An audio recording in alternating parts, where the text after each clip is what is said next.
Hi, my name is Roy S. Johnson, and it is my privilege to welcome you to Real Men Read on behalf of I See Me, Inc. Now, the mission of I See Me is to dismantle the school-to-prison pipeline by increasing literacy rates among children of color, by engaging them in literature that reflects their culture and mirrors their image. The vision of I See Me is to have every student of color reading at or above grade level. I'm very fortunate to have reading be a fundamental part of my life from my earliest years. In fact, I may have learned to read by reading magazines sold in my father's store on Greenwood Avenue in Tulsa, Oklahoma, in the heart of Black Wall Street. I went on to become a journalist covering sports and business and other things for publications like Sports Illustrated, the New York Times, and Fortune magazine. At one juncture, myself and a few other men started our own company and launched our own magazine called Savoy. I've always been inspired by the gentleman over my shoulder, Frederick Douglass, the great orator and journalist. So again, on behalf of I See Me, Inc., enjoy Real Men Read. Hello, I'm Charles McClellan. I am the Commissioner of the Southwestern Athletic Conference. It is my pleasure to be able to talk to you a little bit about what I do and why literacy is so important. The Commissioner of the Southwestern Athletic Conference is the oversight body of the 12-member institutions that makes up the largest HBCU conference in America. We're extremely strong here in the state of Alabama. Alabama State and Alabama A&M is a part of the Southwestern Athletic Conference. Everything that I do on a daily basis points back to my ability not only to read, but to comprehend. Reading books is fun, but also reading is fundamental to be able to grow, mature, and stay on top of anything that you want to stay on top of. As commissioner, I have to read several reports. I have to read several articles. I have to read several books. Why do I read? One, I have to stay up to date on current trends, but two, there's a lot of legalities that are involved in my job and many other jobs. And I have to be able to have a true and clear understanding of what's being written, what's being said, because there could be implications that could negatively impact not only my job, but the member institutions within the Southwestern Athletic Conference. So it is important to read. It is important to read at a young age. It's gonna allow you to be able to grow. It's gonna be able to allow you to graduate, go to college, and get a good job. I will end on this note. I was not always the best student. I was not always number one or number two or even number 10 in my class, but persistence is what's gonna get you by the day. And reading is gonna be fundamental in order for your overall growth and maturity. Hey, I'm Chad Slade from Birmingham, Alabama. Today, I will be reading to you The Gumball Lottery by Sally Dollar. The story that I'm reading to you today is called Find Your Thing. There's a thing that's been given to you. No, it's not a bike or a new kazoo. Though gifts like that, those will be swell. You got things that you do well. For example, do you like to write or perform on stage with lights on bright? Or is your talent go-kart driving? It might be deep sea scuba diving.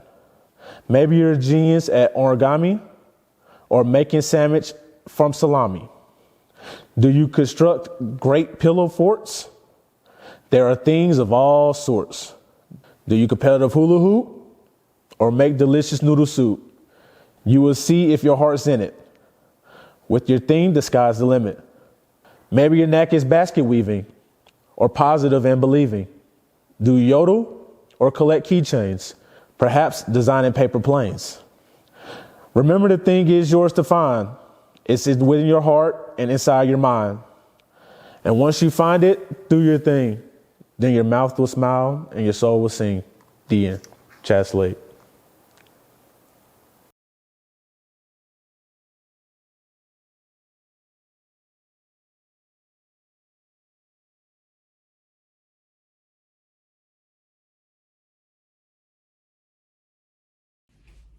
My name is Robert, and I'm a producer for ESPN.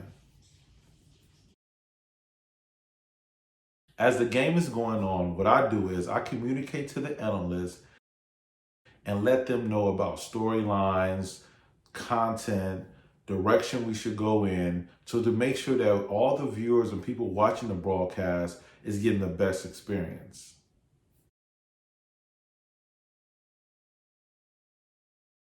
TV wasn't always something that I thought about going into. When I went to college, I had a totally different career, but I was able to take a TV course, and that course changed my life. Working for ESPN is a dream job. I love TV and I love sports. So to be able to have a job that I go into every day and truly enjoy, I can't ask for anything better.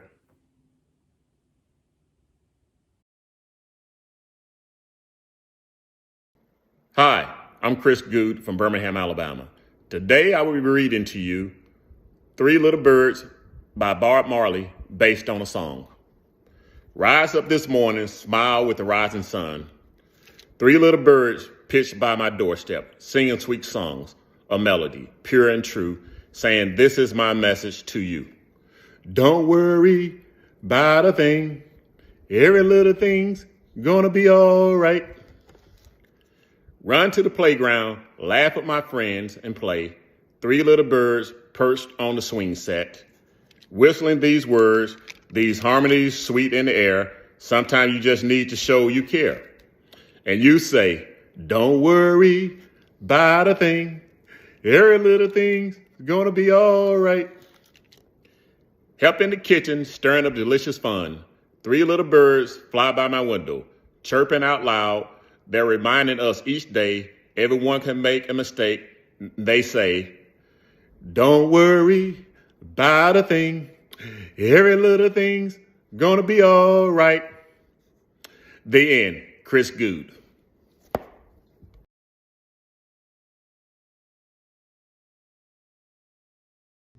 Hey everybody, how y'all doing? I'm Trevor from the University of Alabama. Won 2 national championships there. First dope walk winner ever in Alabama history. Professional football player, first round pick to the Cleveland Browns. But guys, I came here today to tell y'all the reason I love to read. The biggest reason for me, because they base the jail system off of 3rd grade reading level. If you can't read fluent sentence by 3rd grade, they already built a jail cell for you. So for me, I pushed my kids hard, and I pushed myself hard growing up, because I never wanted to fall into that category, and I never wanted my kids to fall into that category.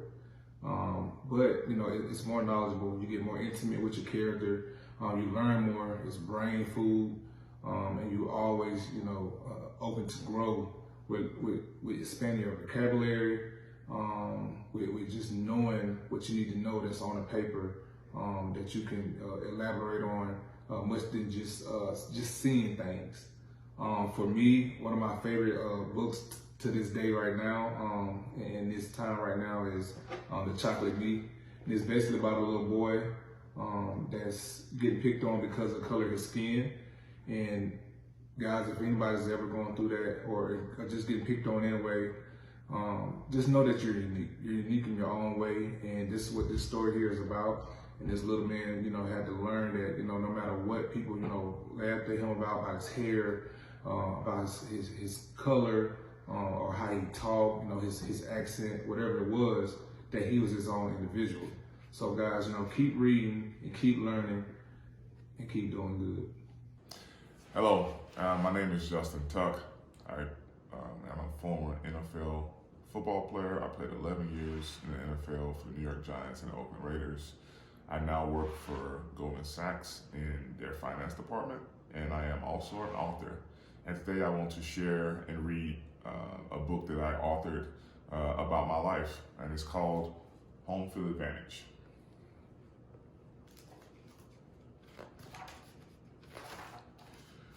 And the book starts, my name is Justin Tuck. I am 6'5" and I weigh 274 pounds. I play defensive end for the New York Giants. When people ask me how did I get so tough, I say, you'd be tough too if you grew up with 5 sisters. My sisters' names are Wendy, Kimberly, Crystal, Tiffany and Brittany. They used to give me a hard time, especially the twins. Crystal and Tiffany gave me an extra hard time, but that's what made me extra tough.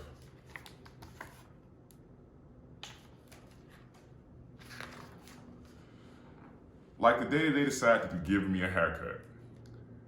They said, "Your hair is getting so long.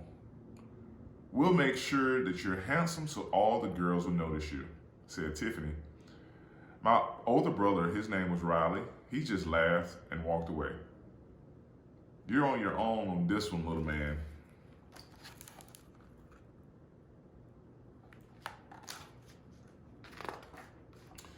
I wasn't sure at first that I needed a haircut.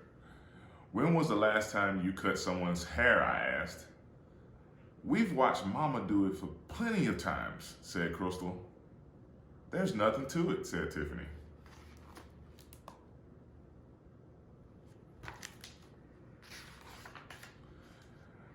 They took a kitchen chair outside. "Sit," said Crystal. "We'll be done in a jiffy." "Then won't you be the man?" said Tiffany. The twins seemed so sure that they could do a good job. I sat down.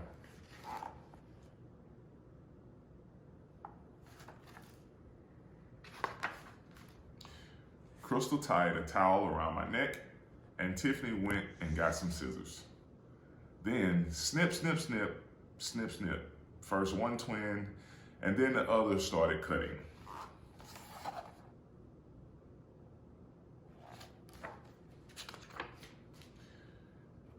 "Can I see how it looks?" I asked after a while. "Not yet," said Crystal. "The sides aren't even yet," said Tiffany. Snip, snip, snip, snip, snip. The twins kept cutting till I was worried that all of my hair was lying on the grass.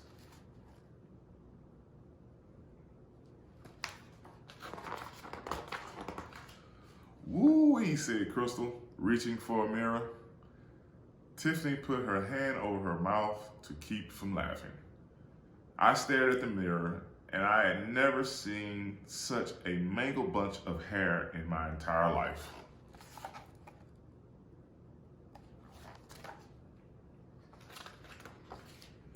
I ran inside and threw myself on the bed.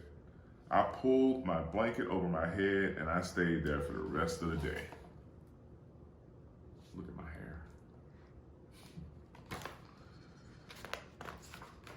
When Mama and Papa got home from work, they asked, "Where's Justin?" Crystal looked at Tiffany. Tiffany looked at Crystal. "He's in bed," they said.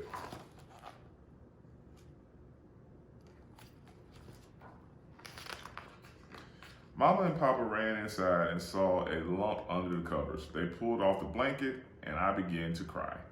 "Oh no," said Mama, "what happened to your hair?"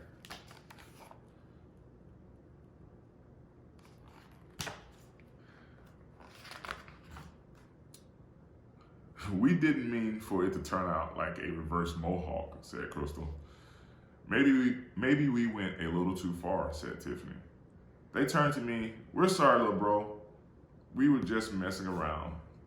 You know we love you, right?"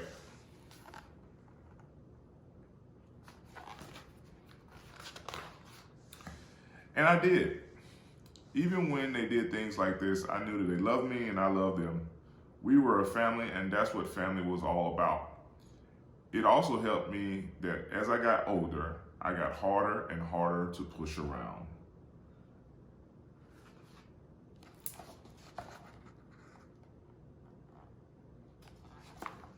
But maybe someday I'll let them give me another haircut. Maybe not.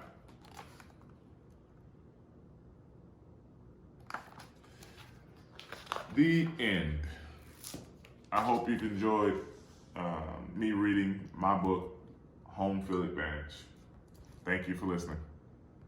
Rashad James here of the Birmingham Squadron. Just to give a little background about myself in regard to reading, I believe that reading is very important, first of all, as an individual, and second of all, just to, continuously grow your knowledge about life through other cultures, about your own culture, and as well, history. I think reading overall is important if you want to be challenged mentally, and if you want to, continuously gain wisdom through other people's experiences. Reading is definitely important as you continue to grow up. At the end of the day, our brains are our muscles, so you got to continue to work it by reading. Wasn't that amazing to see so many men reading for our children? So on behalf of I See Me Inc., we thank you for joining us and hope you've enjoyed Real Men Read. If you'd like to donate to the organization, go to www.icmeinc.org. Once again, thank you for joining us and keep reading.